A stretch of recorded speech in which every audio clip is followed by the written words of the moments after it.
2월 3일 새벽 말씀 묵상 시작하겠습니다.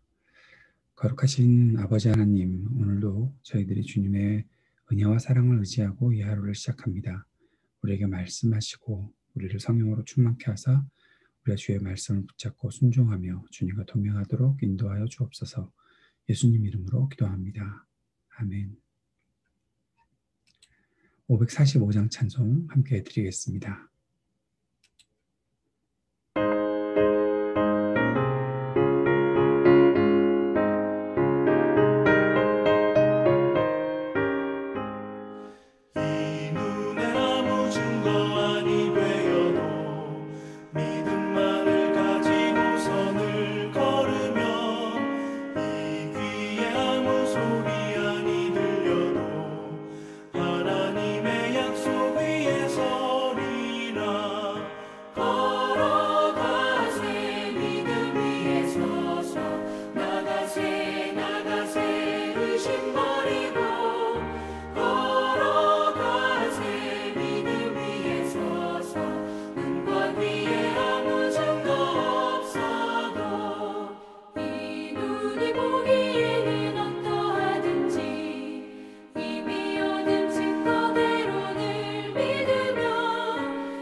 오늘 함께 묵상할 말씀은 누가복음 11장 14절에서 28절까지 말씀입니다. 예수께서 귀신을 하나 내쫓으셨는데 그것은 벙어리 귀신이었다. 그 귀신이 나가니 말 못하는 사람이 말을 하게 되었다. 그래서 무리가 놀랐다. 그들 가운데서 더러는 이렇게 말하였다. 그가 귀신들의 두목인 바알세불의 힘을 빌어서 귀신을 내쫓는다.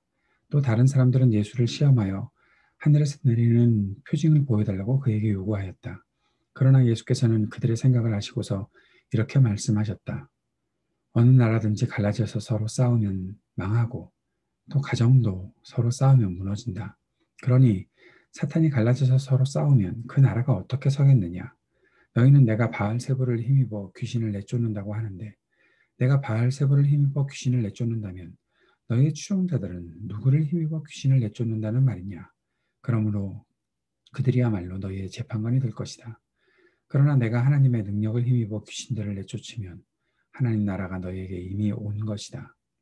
힘센 사람이 완전히 무장하고 자기 집을 지키고 있는 동안에는 그의 소유는 안전하다. 그러나 그보다 더 힘센 사람이 달려들어서 그를 이기면 그가 의지하는 무장을 모두 해제시키고 자기가 노력한 것을 나누어 준다. 나와 함께하지 않는 사람은 나를 반대하는 사람이요 나와 함께 모으지 않는 사람은 해치는 사람이다. 악한 귀신이 어떤 사람에게서 나온다고 하면 그 귀신은 쉴 곳을 찾느라고 물 없는 곳을 헤맨다. 그러나 그 귀신은 찾지 못하고 말하기를 내가 나온 집으로 되돌아가겠다 한다. 그런데 와서 보니 집은 말끔히 치워져 있고 잘 정돈되어 있었다. 그래서 그 귀신은 가서 자기보다 더 악한 딴 귀신 7을 데리고 와서 그 집에 들어가 자리를 잡고 산다.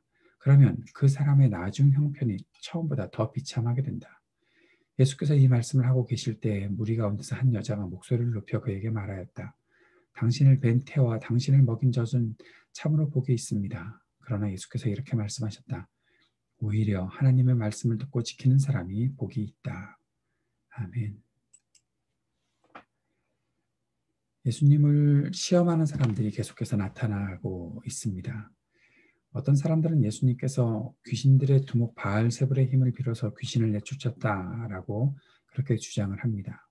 또 어떤 사람들은 예수님께서 하늘로부터 내려오는 표징, 그것을 보여주셔야 자기들이 뭐 믿겠다 아니면 따르겠다 그렇게 말을 하고 있는 것 같습니다.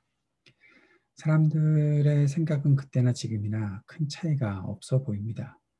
자기들이 원하는 것을 보여주면 자기 편으로 생각하고 자기가 원하는 것을 주지 않으면 논리와 사실에도 맞지 않는 가짜 뉴스들을 퍼뜨리는 그런 사람들이 참 많이 있는 것을 보게 되지요. 예수님은 어떻게 같은 편끼리 싸우겠냐고 그들의 질문에 반박하십니다. 바알세불의 힘, 그 사탄의 왕의 힘을 빌어서 사탄을 내쫓는다, 귀신을 내쫓는다. 그것이 어떻게 가능하겠느냐? 그러면 그들의 나라가 망하는 거 아니냐라고 물어보시고 또 하나는 너희들 가운데서도 너희들의 추종자들도 귀신을 내쫓는다는 그런 일들이 있는데 그렇다면 그들은 누구를 의지하고 내쫓는 것이냐라고 말씀하시면서 그들의 주장들을 반박하고 계십니다. 그리고 예수님께서 하시는 말씀, 내가 하나님의 능력을 힘입어 20절 말씀이죠. 내가 하나님의 능력을 힘입어 귀신들을 내쫓으면 하나님 나라가 너희에게 이미 온 것이다 라고 말씀하십니다. 예수님은 하나님 나라의 복음으로 사람들을 살리고 고치셨지요. 사람들을 악한 귀신들의 굴레에서 해방시키시고 자유를 얻게 해 주셨습니다. 하나님 나라의 실현이 사람들의 눈앞에서 이루어지고 있다는 것이죠. 그럼에도 불구하고 예수님을 반대하는 사람들이 나타났다라는 것입니다. 어떤 사람들은 예수님을 반대하는 것처럼 보이진 않으려고 예수님께 하늘의 표징을 보여달라라고 그렇게 말하고 있는 것 같습니다. 그들의 말은 표징이 나타나면 예수님을 따를 것처럼 보이지요. 하지만 예수님은 이미 임한 하나님 나라의 표징을 보면서도 예수님을 따르지 않는다면 그들은 반대하는 것밖에 안 되고 방해하는 사람들이다라고 말씀하고 있습니다. 보면서도 이미 보여주었고 그리고 수많은 하나님 나라의 증거들이 나타나고 있는데도 따르지 않고 다른 표징을 요구한다라는 것은 결국 주님 따르지 않겠다라고 말하는 것과 다르지 않다라는 것을 말씀하고 있는 것입니다. 예수님께서는 귀신을 내쫓으시는 일들, 그 일들은 백성들을 온전히 치유하고 하나님 나라의 그 임재, 다스림 안에서 살게 하기 위한 것이다라는 사실을 말씀하십니다.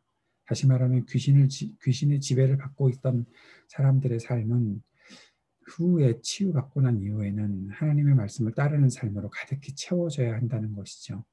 귀신이 쫓겨난 이후에 깨끗하게 되었다. 내가 정상적인 삶을 살 수가 있다라고 생각하더라도 그 안에 채워야 될 것, 이제는 하나님 나라의 통치, 그 말씀들로 채우지 않는다면 다시 귀신의 공격에 속수무책으로 당할 수밖에 없다라는 것을 말씀하시는 것이죠.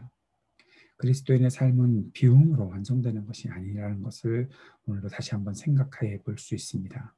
그리스도의 삶은 채움으로 완성되는 것입니다. 하나님의 말씀과 은혜를 채워야 하는 것이죠. 그것이 말씀 묵상의 본질이기도 한 것임을 오늘 말씀을 통해서 보게 됩니다. 후에 한 여인이 소리를 높여서 예수님을 칭송하는 듯한 예수님의 어머니를 칭송하는 듯한 말을 하고 있습니다.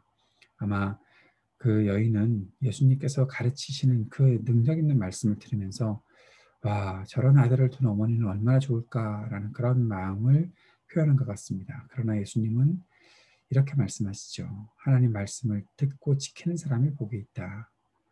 참된 복을 누리는 사람은 하나님의 말씀에 순종하는 사람이다라는 말씀으로 그 여인의 초점을 바꾸어 주고 있습니다. 믿음의 초점을 잘 맞추는 사람, 믿음으로 살아가는 길에 초점을 잘 맞추는 사람이 되어야 되겠다라는 생각을 해보게 됩니다. 하나님 나라의 중심이 무엇인지, 예수님께서 무엇을 위해서 사역하시는지 그것들을 잘 알고 치유받고 복을 누리는 삶이 어떠해야 하는지 올바른 지식을 가지고 살아갈 수 있는 우리가 되었으면 좋겠습니다. 그 마음 품고 오늘도 주님께 기도하면서 주님, 오늘 우리가 주님으로부터 어떤 증거를 더 얻겠다라는 것보다 주의 말씀을 붙잡고 순종하며 살아갈 수 있도록, 그래서 그 말씀이 내 안에 가득 차고, 그래서 다른 세상의 권세에 지배에서 온전히 벗어나는 삶을 살게 해달라고 주님 앞에 간절히 기도하며 오늘 이 하루를 시작했으면 좋겠습니다. 오늘도 여러 중보의 기도의 제목들을 기억하시면서 기도해 주시고, 특별히 또 전윤수 형제 항암 치료 잘 받고 있다고 연락이 왔는데 주님께서 힘을 주시도록, 믿음을 주시고 용기를 주시도록 기도해 주시기 바랍니다. 우리 교우들의 가정과 또 IT 이동열 선교사님을 위해서 기도해 주십시오. 특별히 IT의 상황이 또 많은 데모, 납치 그런 일들이 자꾸만 벌어지고 있다고 하는데 주님께서 그 나라를 불쌍히 여겨 주옵소서. 그 백성들을 온전케 회복시켜 주옵소서. 주님 앞에 간절히 기도하는 이 아침이 되었으면 좋겠습니다. 함께 기도하겠습니다.